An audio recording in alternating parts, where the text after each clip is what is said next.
Suspenseful और पुरअसरार mystery Urdu कहानी पेश की जा रही है। इस कहानी में आपको हैरत, तजस्सुस, डर और एक चौंका देने वाला अंजाम मिलेगा। कहानी का उन्वान आखिरी कमरा। मुसन्निफ नामालूम। पहला बाब पुरअसरार मकान। शहजाद एक नौजवान सहाफी था जो गैर मामूली वाकयात पर रिपोर्टिंग का शौक रखता था। इसकी जिंदगी में कई अजीब कहानियां आई थीं, लेकिन जो कुछ इसे महल्ला कोठी नंबर 13 में मिला वो इसकी सोच से बाहर था। कोठी नंबर 13 एक पुरानी वीरान और बंद कोठी थी। लोगों का कहना था कि वहां से रातों को चीखें आती हैं, दरवाजे खुद ब खुद खुलते और बंद होते हैं और कोई अंदर गया तो वापस न आया। शहजाद ने इस पर एक स्टोरी बनाने का फैसला किया।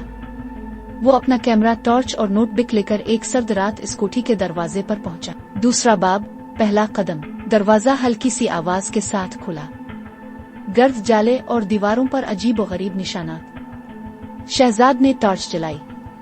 हर कदम के साथ फर्श की चरचराहट सुनाई देती। क्या वाकई यहाँ कुछ है या ये सब वहम है? इसने दिल में सोचा। ऊपर की मंजिल की तरफ सीढ़ियां जा रही थी।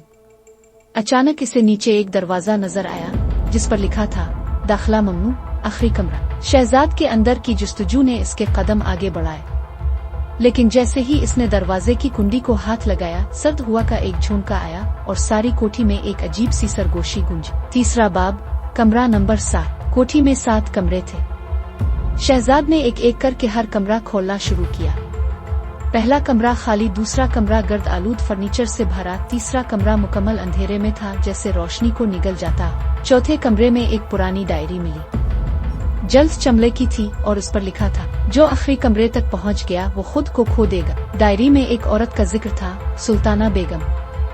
इसका लिखा था कि वो इस कोठी में तन्हा रहती थी और उसने एक राज को आखिरी कमरे में बंद कर रखा है। चौथा बाब आवाजें। जब शहजाद 5वीं कमरे की तरफ बढ़ा तो अचानक इसे किसी के चलने की आवाजें सुनाई दी। वो रुक गया, कैमरा निकाला लेकिन कुछ नजर नहीं आया। फिर किसी ने सरगोशी की, वापस चला जा, आखिरी कमरा मत खोल। शहजाद ने नजरअंदाज किया लेकिन इसके जिस्म में कपकपी दौड़ गई। छठा कमरा एक पुराना लाइब्रेरी रूम था।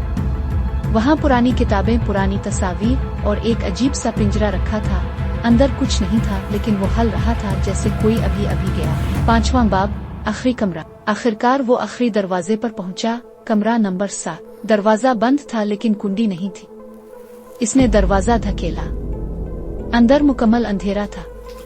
जैसे ही इसने कदम अंदर रखा दरवाजा जोर से बंद हो गया। टॉर्च जलाई तो एक तख्त पर एक लाश नुमा पौतला नजर आया, सफेद लिबास, लंबे बाल और हाथ में एक पुराना नोट पर लिखा था अगर तुम ये पढ़ रहे हो तो तुम भी कैद हो चुके हो। यहाँ से बाहर निकलने का एक ही रास्ता है, सच को सामने लाओ। शहजाद ने इधर अलिफादेर देखा तो दीवार पर एक अजीब सा निशान बना हुआ था जैसे खून से लिखा गया हो, कत्ल का राज यहाँ दफन है। छठा बाब कत्ल की हकीकत। शहजाद को एक दराज में एक फिच कैसेट मिली। इसने कैमरे के जरिए कैसेट चलाई।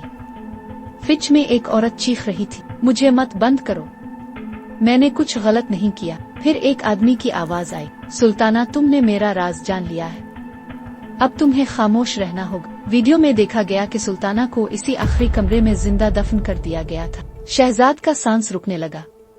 वो जिस लाश के पास खड़ा था वो दरअसल सुल्ताना की थी। 7वां बाब कमरा बदलता है। अचानक दीवारें हिलने लगी, कमरा जैसे जीता जागता हो। दरवाजा गायब हो चुका था। शहजाद चीखने लगा, कोई है, मुझे बाहर निकालो। तभी एक नर्म आवाज आई, तुमने सच देख लिया, अब तुम्हें इसको दुनिया को दिखाना होगा। एक राज जो बरसों से बंद था अब इस पर अयन हो चुका था। 8वां बाब वापसी। सुबह का सूरज निकला, लोग कोठी के बाहर जमा थे।